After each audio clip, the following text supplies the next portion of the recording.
Welcome back to the channel, guys. Today I want to talk about my experience with iOS 27 because we're on beta 4 right now. It just came out a few hours ago, so I'll be delving into beta 4 changes and my experience with beta 4, but also my overarching thoughts with iOS 27. So let's begin with beta 4.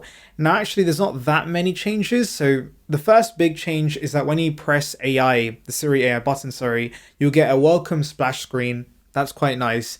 Also, if you go into settings and expressive voices, some of the voices can now be customized. So you can change the pace and the tone of the voice.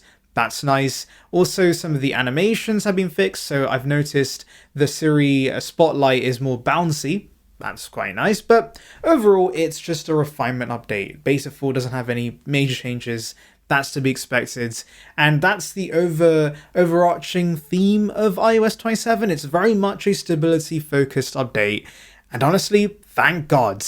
We don't need new features, we need stability, and I'm glad that Apple got that memo because iOS 26 on its public version was terrible. I have an iPhone 17 Pro Max. That's the latest and greatest from Apple. Yes, I have two iPhones. I have an iPhone Air and the 17 Pro Max. That phone has crashed on me randomly so many times, and it's all because of iOS 26. It's definitely not the hardware because we know the A19 Pro inside these phones are very powerful. It's a software letting the hardware down.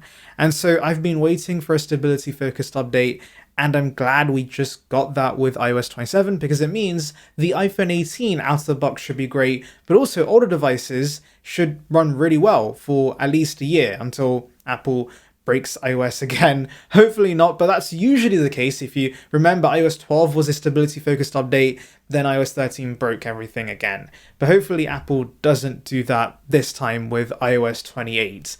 Anyway, focusing on iOS 27, I will say, apart from one small caveat which I'll get to, iOS 27 has been super stable. And it's surprising because ever since beta 1, I've sensed that things have been stable. Battery life has been worse, but that's to be expected because it's a beta. But aside from that, overall performance has felt fluid since day 1. And that's great to see because if the beta was already fluid from the get-go and is great now, and we've still got around 2 months till the public release is out, that means that Apple has even more time to refine the experience and just make things super solid for the public release. But what's that caveat I mentioned? Well, here's the thing. Beta 3 was surprisingly buggier than Beta 1. Let me explain. So the overall OS has been stable, but I will say that the third-party apps on Beta 3 have been bugging out. For example, with YouTube, when I go into landscape, the app would crash, so I just can't watch my video. It was very annoying, it was very random. And also Twitter, when I would just doom scroll for ages, because that's what I do to waste my time, the app would crash again. Now, I know these aren't big issues because this is a beta and that's to be expected. Third-party apps can sometimes freak out on a beta. So I'm not gonna flag that as a big issue. But regardless, it was weird that happened with Beta 3 and not Beta 1. And what's funny is that as soon as I downloaded Beta 4, I had another third-party app issue. I think Twitter crashed on me again. So I hope Apple fixes that with the next beta. I'm sure they will. I don't think that will persist till the public release. But yeah, it's just weird that Beta 1 was more stable for me. But either way, overall, iOS 27 has been better for me than iOS 26. Now, in terms of battery life, has that improved over time?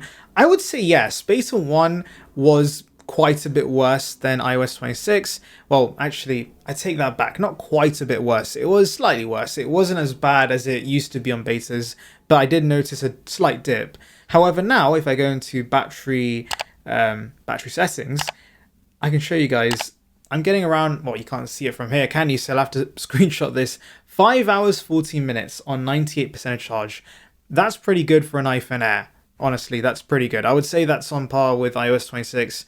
Maybe still slightly worse, but regardless, for a beta, that's quite good. And obviously with Beta 4, I'll have to do further testing. It's currently indexing, and I've got the indexing badge, optimizing search and Siri, so it clearly won't be good right now, but once things have settled, the battery life should be much better. So yeah, honestly, iOS 27 is that dream update we've been waiting for. I am very, very happy that Apple's focused on stability. And the icing on the cake really is Siri AI. Honestly, Apple just focusing on stability would have been great as is, but they gave us the AI upgrades that we wanted ages ago. The updates they promised back in 2024, we finally have with Siri AI. It did very much live up to the hype. However, I'll be honest, guys, now living with Siri AI for a few weeks, I find myself still using ChatGPT. Maybe it's because a lot of my data is already on ChatGPT, so it's just easier for me to keep using that. Maybe it's muscle memory. Apologies for the plane, but maybe it's muscle memory as well. I'm used to just using ChatGPT for everything. But yeah, I'll be honest, while I have been using Siri AI occasionally, I also have found myself just go back to ChatGPT. But I'm going to try and force myself to use Siri AI more often, because when I did test it, it is way better. It is way more credible. It actually acts like a proper assistant with actual knowledge, way better than old Siri. And one thing I did appreciate about Siri AI, and I guess Apple's take on AI, is that it constantly reminds you that it can hallucinate, or it's not perfect. You see, with ChatGPT and most AIs, they seem pretty confident they're right, and that can of course lead you in a dangerous path where you just believe AI blindly. If you're asking health advice, which you probably shouldn't, but people do with AI, it can give you wrong information, or even personal life stuff. You shouldn't rely on AI completely. And I feel like with Siri AI, Apple makes it clear this is an assistant to get things done, but you should not rely on it. And if you ask it hard stuff, it'll say that, hey, I'm not an expert, but here's the information I found, though go see a professional. And if you ask personal life stuff, it'll probably have filters. I'm pretty sure there's also a feature where you can, actually, it's not a feature really, it's forced, I believe, where if you're using Siri AI way too often, it will kick you out and it'll tell you to take a break. So Apple clearly does not want you relying on Siri AI for your mental health, for your physical health. It should just be assisting Siri what you want to do on your device. And for that part of the experience, it's pretty great. I've already proved this in my beta 1 video, but for finding information on my phone, finding screenshots or seeing what's on my screen, it works pretty well. And that was with beta 1. So by the time this publicly releases, it should be even better. And that's something that ChatGPT just can't offer because it's not integrated into the device. This, on the other hand, has access to all your data, as scary as that sounds. And actually, I will say, Apple obviously has a very privacy focus with their AI implementation. However, I won't mind if they use more of my data to give me actual useful features. Now, of course, they should be transparent about what data they're using, and so that's something Apple should focus on. Like, for example, if I say, oh, find me this random contact or find me this random email from a few years ago, if it gave me the path it went down, that would be great, so I get a breakdown of what data it saw. But yeah, honestly, if Apple uses more of my data and gives me more useful Siri features, I'll take it. Honestly, I will be happy with that. I think that would be great. So while people probably want the privacy focus, I think Apple should give us a choice where you can give more of your data to get more useful features. At the end of the day, I'll be honest, my pessimistic view is that if you're on the internet, your privacy is already going to be compromised. Even Apple, yes, they're more privacy focused, but still they're using some data to an extent. So yeah, I don't think you can be completely private on the internet. Anyway, those are my thoughts on iOS 27 so far. Is there anything else I need to mention? Oh, actually, I put my phone completely on liquid glass, like the full glass modes on the slider. It looks great. I'm happy that Apple now gives us a slider because some prefer the frosted look, I prefer the glassy look, so it's just nice to give us a choice. Though I know some people have criticized the slider because back in the day, Apple would just choose for us. However, I think things have changed. iOS has become more customizable, so it's fine to give people a choice.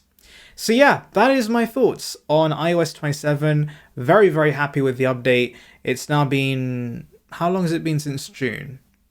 Like it's about to be 2 months. About to be 2 months in, and it's very stable, so we have another few weeks left till the public release. It will only get better from here. I'm very, very happy with this update. Yeah, this is the dream update, guys. Siri AI plus stability, it really has everything. I think with iPhone 18 being so boring, having a stability focused update and an AI focused update actually will help these devices, because Apple out of the box is going to give you a refined experience, and I think many consumers will appreciate that.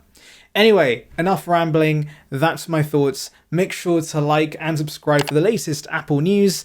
Word for the end of the video is what? It is stability.